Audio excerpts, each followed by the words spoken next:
Welcome to our channel. Today we how to subscribe with ConvertKit sponsorship offers, complete guide step by step clearly.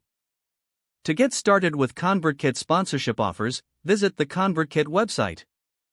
Log into your ConvertKit account or create a new one if you don't have an account yet. Once logged in, navigate to the dashboard. Look for the Sponsorships tab in the left-hand menu. Click on the Sponsorships tab to access the offers page. You will see a list of available sponsorship offers. Browse through the offers to find one that suits your interests. Click on an offer to view its details.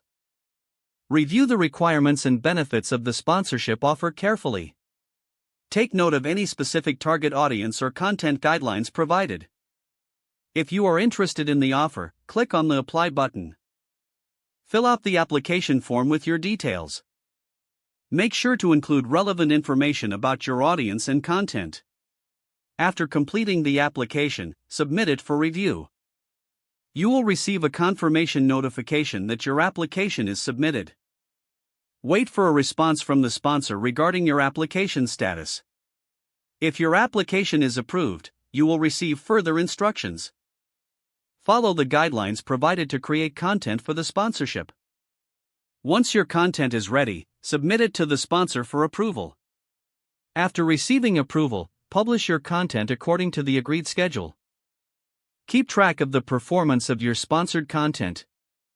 After completing the sponsorship, review the experience and provide feedback to ConvertKit.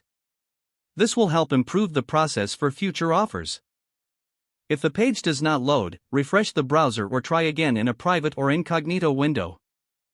Make sure you are using the correct email address, then retype it carefully to avoid small typos.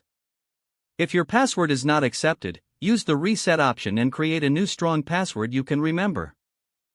Check your spam folder for verification or security emails, then complete any requested confirmation steps. Enable two-factor authentication if available to improve account security and reduce unauthorized access risk. Don't forget to like this video and subscribe to our channel for more step-by-step tech guides.